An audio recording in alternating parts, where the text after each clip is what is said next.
السلام عليكم، ان شاء الله كامل تكونوا بخير. اليوم ان شاء الله جبت لكم هذه الوصفه تاع البربوشه بالحليب والكابويا ولا طعام ولا يعني الكسكس، كل واحد كيف يسميه. جبت لكم هذه البربوشه كيما قلت لكم بالفول والكابويا، تجي ما شاء الله يعني بالخضره مع هذا البرد اللي رانا فيه. هذا وش يليق. اذا يعني ديروا البربوشه بالحليب وما تنتكلش، جربوا طريقتي ورجعوا لي بالخبر. نبداو بالصلاه والسلام على رسول الله. اول حاجه جبت الفول اللي هو الفول يابس، راح نديرو في الكسرونه ورايحه نغليه حوالي 2 مرات ولا 3 هكذا، باش يعني نطيبوه نص طياب، وثاني نتاكدوا باللي نقيناه مليح.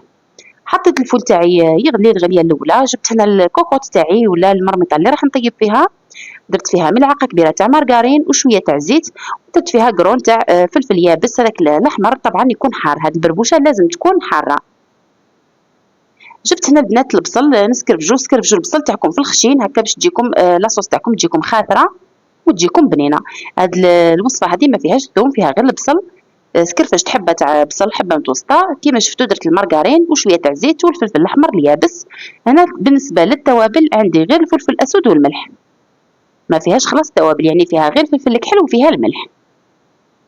هادو هما راح نخليهم بجهه حتى يكون الفول تاعنا طاب نص طياب، من بعد راح نزيدو لهم الفول ونديروهم يتقلاو فوق النار.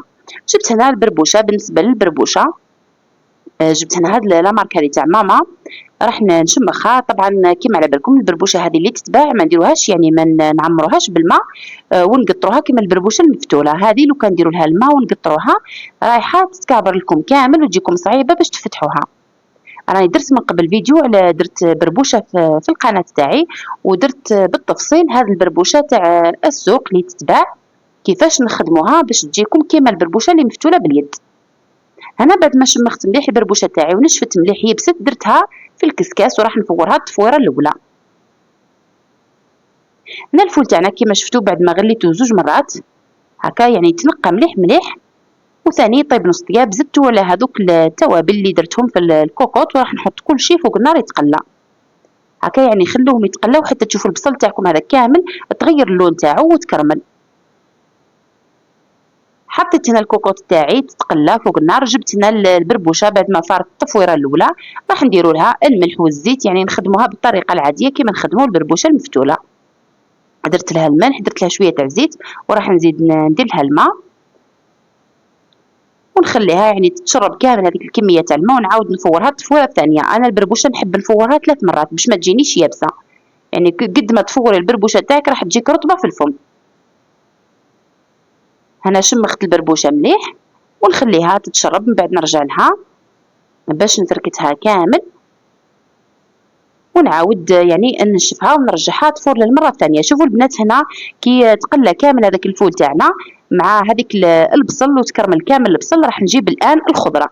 هنا الخضره كيما شفتوا عندي 2 حبات كبار تاع بطاطا، قطعتهم مربع شويه كبار، ودرت معاهم كابويا قطعتها ثاني حتى هي شويه طرف كبار، ودرتهم يزيدوا يتقلاو مليح.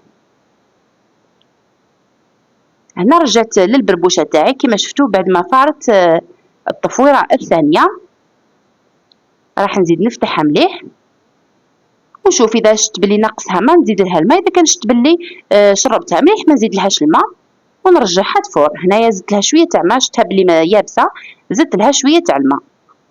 المهم الماء زيدوه غير بشويه خاطرش راكم رايحين تفوروا 3 مرات، يعني زيدوها لا مراحل.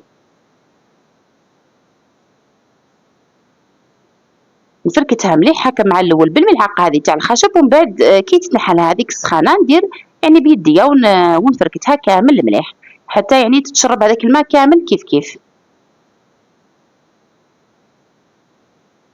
هاد البربوشه البنات تجي روعه، تجي ما شاء الله، يعني كيما قلت لكم اذا كان ديروا البربوشه تاع الحليب وما تنتكلش، جربوا بالطريقه هذه اللي تجي فيها الخضره وتجي فيها يعني الكابويا وتجي فيها البطاطا، وثاني من بعد راح ندير فيها ثاني الكليله. دوك تشوفوا يعني معايا كيفاش نكمل الطريقه تاع الطهي تاعها.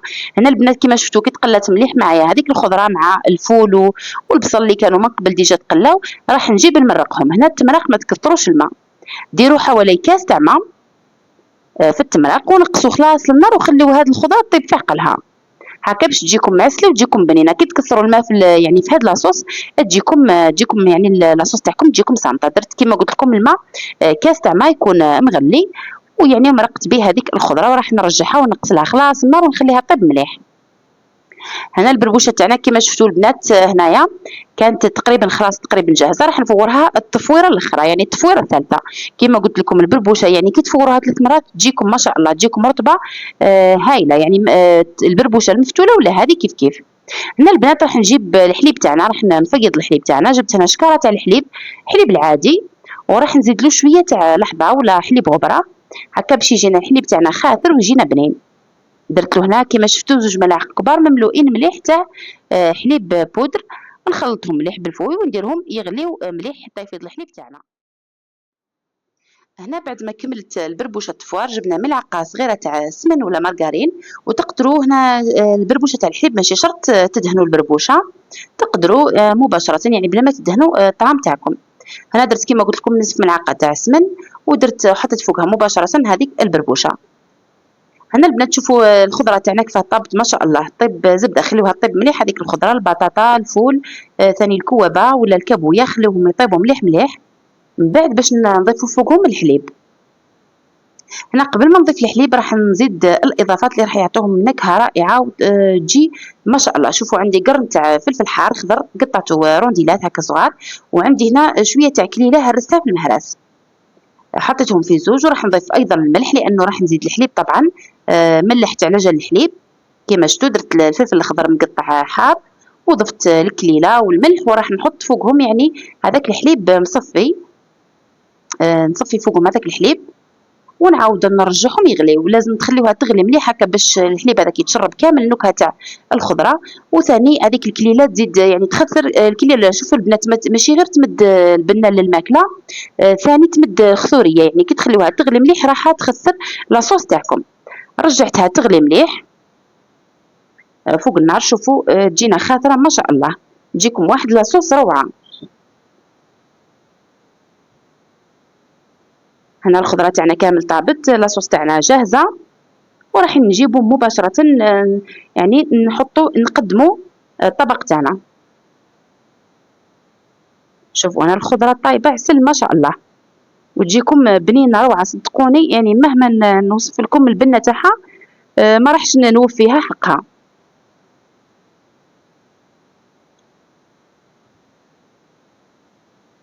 جبت هنا صحن تاعي صحن تقديم نحطوها ايضا اكيد في صحن تقليدي هكا باش نحسوا يعني بهذاك اللوغو تاع حاجه يعني طبق تقليدي من التراث الجزائري.